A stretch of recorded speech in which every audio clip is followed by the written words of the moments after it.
किस्मत से डर लग रहा है शेर। जिस जगह मुझे खड़ा होना होता है ये क्यों वहाँ आ जाती है। मैं बहुत खुश हूँ कि आज तुम्हें खुद रुखसत करना। जो शख्स किसी और की बेटी की इज्जत के साथ खेल सकता है वो कल को आपकी बेटी की इज्जत के साथ भी खेल जाएगा। बस ये समझ लेना बेटा कि तुम कश्तियां जला के आई। आज की शाम सिर्फ मेरी और तुम्हारी है, किसी तीसरे की गुंजाइश नहीं है इसमें।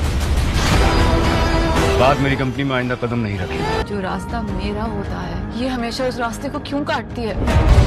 मैं सिर्फ इतना जानता हूँ,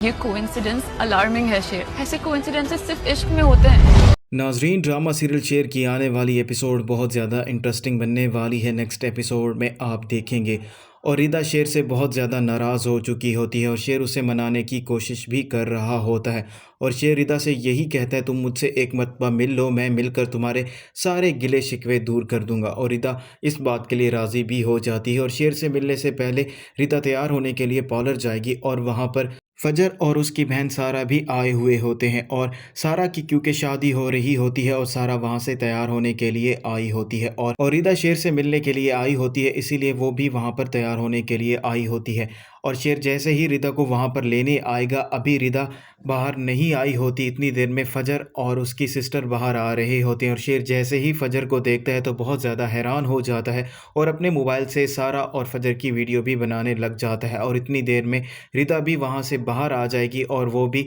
ये सारा मंजर देख लेती है और रिदा बहुत ज़्यादा हैरान हो जाती है और आकर शेर से यही कहती है तुम जहाँ भी जाते हो ये लड़की वहाँ पर पहुँच जाती है, ये कोई इत्तेफाक नहीं होता, ऐसा इत्तेफाक तो सिर्फ मोहब्बत में ही होता है। और रिदा ये भी देख लेती है कि शेर अपने मोबाइल में उनकी वीडियो बना रहा है तो शेर रिदा को यही समझाएगा जैसा तुम सोच रही हो वैसा कुछ भी नहीं है, मैंने ये वीडियो इसीलिए बनाई है ताकि ये वीडियो जाकर मैं अपने बाप को दिखा सकूं और उसे यही बताऊं बड़ी मुश्किल से ये अपनी ज़िंदगी को आगे लेकर जा रहे हैं, जो कुछ फाहद ने उनके साथ किया है, मैं तुमसे मोहब्बत करता हूं और तुमसे ही शादी करना चाहता हूं। शेर ने फजर की वजह से फाहद की बहुत ज़्यादा इंसल्ट की होती है और उसे कंपनी से भी निकाल दिया होता है और सबके सामने यही बात की होती है मैं इसकी शक्ल भी नहीं देखना चाहता। तो फाहद बहुत ज़्यादा गुस्से में होता है और वो अब शेर की अपनी सगी बहन से बदला लेने का सोच रहा होता है और वो उसे हैरेस करने की भी कोशिश करेगा, लेकिन शेर की बहन भी शेर की तरह ही होती है, वो उसे डरने वाली बिल्कुल भी नहीं है।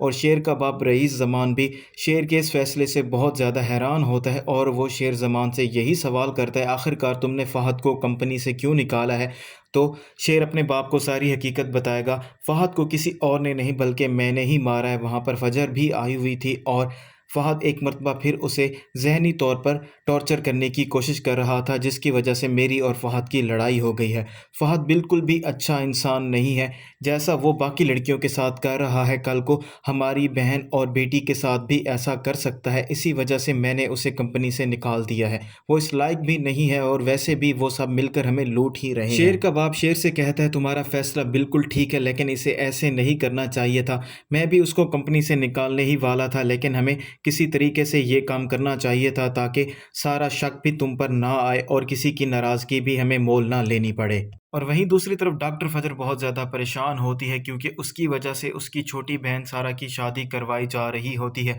और शुजा ने तो यही सोचा हुआ होता है वो अपनी बेटी की शादी धूमधाम से करेगा, लेकिन वो बड़ी ही सादगी के साथ अपनी बेटी सारा की शादी करवा रहे होते हैं और वो अपनी बेटी सारा को यही कहता है कि तुम यही सोच कर यहाँ से जा रही हो कि तुमने सारी कश्तियाँ जला दी हैं, अब तुम्हारे पास वापसी का कोई भी रास्ता नहीं है, तुम मेरे साथ ऐसा बिल्कुल भी मत करना जैसा तुम्हारी बहन ने मेरे साथ किया है। सारा अपने बाप को यही जवाब देगी मैं कभी भी आपको शिकायत का मौका नहीं दूंगी।